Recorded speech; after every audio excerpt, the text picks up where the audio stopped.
Good evening. How are you doing today? As promised, this is the frequently asked questions or ask me anything part of the nutrition of the Performance Institute New Year's Revolution. So I'm hoping that everyone's doing well with the program. And I'll just launch right into the questions. I'm going to keep it anonymous just because I didn't ask permission for using people's names. So here's the first question. Is fruit allowed on the program? If you notice in some of the snacks, definitely fruit is allowed. I kept the portion sizes for the snacks, often a third or a half of an apple. If you're finding that that's just not filling you up enough and you want to increase those snack portion sizes, do so a little bit at a time until you feel satiated. The idea is to get by with as small a portion size as you feel comfortable that will satiate you. As well, of course, yes, there is fruit allowed. You'll see in some of the shakes and whatnot, fruit is the suggested, one of the suggested ingredients. If you just want a piece of fruit for a snack, if you want to try that, if you're finding some of the snacks that I'm suggesting just not filling, you can have a piece of fruit, no problem. Just keep it small. If you notice a lot of the apples and oranges, for example, that you see in the grocery stores now are about this big. Look for a small tennis ball size piece of fruit, and hopefully that will keep the calories in check, but also will fill you up enough. Veggie protein versus protein isolate. One of the questions also had to do with in some of the meals or snacks I suggested using a greens protein isolate. You don't have to do that. You can just use a basic protein isolate. That's totally fine. The only reason I suggest the greens, it was for a way to sneak in some more vegetable type nutrients. But on the program, if you're following it, you're probably already getting tons and tons of vegetables anyways. But it's a nice thing to have in your back pocket on those days if you're not getting enough veggies. So either way, you can use either option of the protein. They're interchangeable, no problem. One other question came from an athlete who is traveling a lot, sometimes due to work or sometimes due to his actual tournament commitments. What do you do for restaurant meals? Probably the best restaurant meal that you can get, whether you're doing this program or not, would be to do the fish or the chicken or other lean meat entree. And typically what is involved in that is you get your lean piece of meat, then you get some sort of vegetables, and then there's the optional starch. So what you could do is, just based on how much activity you've done for that day, just modify the portion size. Maybe you can leave some on the plate. So, for example, you have a nice piece of salmon that's about palm size. You eat that. Then you've got your steamed vegetables or whatever type of vegetables they provide. Don't get overly stressed out if they cook it in oil. We're trying to make the best, simplest solution here without you having to be totally stressed out. And then for the starchy carb, for example, say it's rice or say it's potatoes. If you've worked out that day, go ahead and enjoy your full fistful of that starchy carbohydrate. So that's probably the portion that they give you, or almost all of it, at least 3/4. But if you haven't worked out that day, maybe have only 1/4 of it. Though that type of entree is probably preferable to the large salads you get, mainly because right now in most restaurants the way that they do those salads is you don't just have the lean meat on there. You've got a ton of salad dressing. You've probably got some sort of croutons or some type of carb dense noodles, plus you've often got some cheese loaded on there, plus you've probably got some dried fruit. So it all tastes wonderful. It's a magnificent salad, but you're probably packing 700, 800 calories, which, you know, there's a lot of great stuff in there, but when we're trying to minimize calories, just get you by on what you need, that probably is not your best bet. Again, the lean meat entree is probably your best. Crock-pot recipes. I will definitely link a few suggested crock-pot recipes that you could use on this plan. So take a look at the links that I've added, and these are some suggested recipes you could do for either lunch or dinner instead of some of the ones that are on the plan. And sometimes crock-pot recipes, absolutely, they save time, and then they're just easy and you can do them in bulk. So there's some suggestions there. Okay, here's some other specific questions here. I have been doing a cleanse, which includes both AM and PM, 6 tablespoons of coconut water, 2 tablespoons cider vinegar, and 2 tablespoons lemon juice and some spices. Does this matter? Could you continue doing that along with eating what's on the plan? Absolutely. Probably what they're trying to achieve with that type of cleanse is to cleanse or flush out the liver. There's conflicting research as to whether or not that's necessary, but it's definitely not going to hurt you. So if that's something that keeps you mentally sharp and in tune with doing really well on the food plan, absolutely keep doing that. It's not going to hurt you. For the stir fry, here's another question. For the stir fry, is a little bit of oil allowed? Low sodium soy sauce? Or suggestions beside just using water would be great. Absolutely. I don't want people to be overly stressed out about what they're putting on these meals in terms of sauces or things that make it more palatable, as long as you're very cognizant of serving size. So just don't dollop and load up everything. And do take a look, if you're using pre-bought sauces, try to make sure that per tablespoon it's about 40 calories or less, and try to look for less than 10 grams of sugar for sure. They can have a lot of sugar in them, so that's if you're going store-bought. Non-store-bought suggestions, absolutely low sodium soy sauce mixed with a little bit of honey or stevia would be an even better choice, but honey is okay, just keep it to a minimal. Plus add some ginger or some garlic. Mix it up, experiment, go to taste, but always add the least amount of the sugar as you can, and go based on taste. As for the oil, I would suggest probably coconut oil would be the best thing that I would suggest, and yes, you can. For a single serving, say for one person, you're looking at about a teaspoon that you could use, and then you're going to multiply that for how many people you're cooking.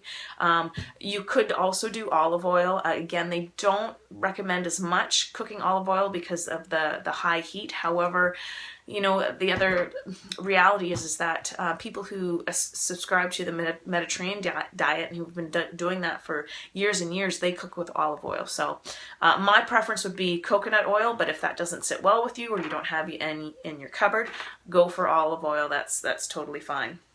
For option 6 for the sandwich, is the 3 ounces of lean protein, approximately 3 ounces. Again, I don't want you to get super stressed out about specific portions like 3 ounce. I'd much rather you use, you know, the palm of your hand as an approximation. And if you don't quite get that amount and it's more like 2.5 ounces, that's totally fine. 2 pieces of bread. Yes, I would recommend obviously whole wheat, or even better would be the Ezekiel bread. That's super thin, dense bread that's got a ton of fiber. And are any condiments allowed? Yes. And of course, I added in that sandwich as an option because I knew some people would struggle with this plan and it would be quite different from what they're used to. So the sandwich is probably my least preferred option. But again, it's better than eating out. So if you pack a sandwich and you put light mayonnaise on there, or even better, a little bit of mustard, and you put your lean meat, pack it with, you know, some thick slices of tomato and some cucumbers and some sprouts, really make it a delicious whole food sandwich, then that's a fine option. Much superior than you eating out and grabbing, you know, who knows what at a restaurant or a fast food place. Okay, what's next here? Is there a certain time frame after a meal you should wait to have a snack? And how long between snacks? I find after dinner I am not satisfied and want a snack quite quickly. So this is probably for people who are getting used to not having the starchy carbohydrates for dinner, would be my guess. So I'm going to give you 2 options here. Number 1 would be to go ahead and have the snack pretty much right after dinner and see if that tides you over. If you feel comfortable having the meals as laid out without the starchy carbohydrates, have the snack, and then do you feel satisfied? If that works, great. I'd say go for that option. If it doesn't, what you can do is you can, to any of those meals, dinner meals that I suggested, go ahead and have a starchy carbohydrate. So especially if you're cooking for other members of your family. So if, say, you're having potatoes or rice or pasta, but be strict with yourself and keep it to 1/4 of a cup. That way you get a little bit of extra calories, you still keep it in check, and hopefully that helps you be a little bit more satisfied longer. Let me know how that goes. If you're still finding you're struggling with that, shoot me another email and I can offer up some other suggestions. Here's another one. Can you substitute a free snack for the week instead of a free meal? i.e. nacho chips and salsa as a snack if you keep with your meal plan. Absolutely. No problem whatsoever. Go for it. Your free meal is whatever you want, whatever, however. Make sure it's a 10. I talk to a lot of my nutrition coaching clients about whenever you have a cheat, ask yourself, is this my favorite possible thing? And we kind of rate it on a 1, 2, 3, 4, 5, 6, 7, 8, 9, 10. So there's a lot of things you could have that are 6 or 7 that you really quite like, but you could probably pass up and feel okay with. Save those cheats. Those are your 10s, your absolute favorite things that you really feel satisfied. You're really happy you had that cheat and you feel good afterwards and it was really worth it. So keep the cheats to your 10s, and yeah, feel free snack or meal, whatever you want. Can you ever have I think this is supposed to be a healthy carb dense food for dinner, i.e. the cup of a cup of quinoa with vegetables and protein? Can you? Absolutely. And one of the things, however, okay, I shouldn't say absolutely. One of the things that we're trying to do is to teach you how to not always rely on starchy carbohydrates as the base of a meal. That's what a lot of people do.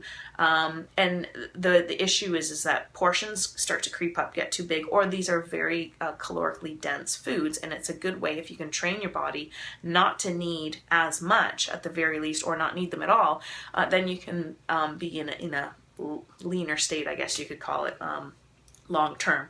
But if you're finding about 2 or 3 days in a row of being on the type of plan I've subscribed, you're really still quite hungry quite often in between meals, absolutely every 3rd, 4th day, have a full cup of your starchy carbohydrate. Make it, as suggested in this question, a very healthy choice, a whole food choice, and you should still see the results on this plan. If you can maybe even go with a 1/2 cup or a 3/4 cup, that would be even better. But again, if your body's really craving those starchy carbohydrates, and you choose something like a cup of quinoa and you're doing it every, say, 3rd, 4th day, again, I still think you'd see some pretty nice results on this. So you have to go with what you feel will work for your body, and you want to feel good on this plan. I don't want people starving. There are going to be times where you are going to feel a little bit of a slight bit of hunger, but it should be comfortable hunger. It shouldn't be anything that you're really having trouble focusing or you're feeling lethargic. You should feel generally quite good on this plan. Okay, here's just a couple more here. This person loves eating yogurt and eats Olympic Greek yogurt every day, but notice it has roughly 6 grams of sugar in it. She wants to know if this is okay to continue incorporating in her daily diet, or if she should cut back on the yogurt and stop eating it so often. If it's unsweetened Greek yogurt, I'd say still definitely keep it in. Keep the portion size to a 1/2 or a 3/4 of a cup even. It would be fine. You'd be surprised. There are in milk, and obviously yogurt is a byproduct of milk. It's made up of what's called lactose. That's a milk sugar. So even if you were to look at skim milk, you're going to see on the label there's sugars in skim milk. So 6 grams in a serving size is actually not that much. It may seem like a lot, but 6 grams of sugar, it's probably lactose, and you're okay with that. If you're creeping up into the 11, 12 grams of sugar per serving, that's when you want to ditch it. Okay? I find myself, this is the last one, gang. I'm finding myself hungry between breakfast and lunch, and again between lunch and dinner, but I'm okay for dinner. If I wait until I'm feeling quite hungry and then having one snack doesn't seem to work. Any suggestions? So if I understand the question properly, that it doesn't seem like the meals are quite tiding this person over. One of the challenges of creating a plan that works for everyone, a general plan, is that there's all sorts of different body types, sizes and shapes. So for example, if we're talking about a female, the female plan, we can have somebody who's 5'3" and 130 pounds, or we can have somebody who's more like 5'10" and, you know, say 170 pounds. Those people are going to have some different caloric needs. So what I did with this plan, it was to try to make the portion size as minimal as possible, as I thought would satisfy people. But if you are still finding that you're doing everything on the plan, but again you're in that really uncomfortable hunger zone, I would increase the sizes of the snacks. So I've made some pretty specific guidelines as to what serving size the snack should be. So the first thing I would do is in that snack between after breakfast is I would have one of the snacks that I suggested, but double the portion. See how that tides you over, and see if then your post-lunch snack you can keep at the original portion size I suggested in the plan. If that's still not working and you're still hungry and you've doubled the portion size after breakfast, do the same thing. Your second snack, just double the portion size. Even with the doubled portion sizes and you're having the snacks that I'm suggesting, they're still very high in nutrient value. You're not going to kill the calorie count, and I think you're still going to see results. The idea is to be comfortable on this plan. Again, like I say, there may be little bouts of hunger, but it should be very, very manageable, and you should feel high energy and feel very good about what you're doing. So let me know if that works for you. And thank you guys for listening. I hope I've answered everyone's questions. If we need to do this again, you know, drop a line, give some of your questions to the admin, and I can kind of keep a tally, and when I get enough questions to do something like this again, I will shoot you guys another YouTube video. Best of luck. This time is probably when the going gets tough, because maybe the honeymoon period is over, but again, think of it, it's only 6 weeks. Imagine how great you're going to feel at the end. Imagine how wonderful you're going to look as well, how strong you're going to feel, most importantly. So stay with it, use each other as a support network, and we're really looking forward to seeing how everyone does on this. Best of luck, and we'll talk to you soon.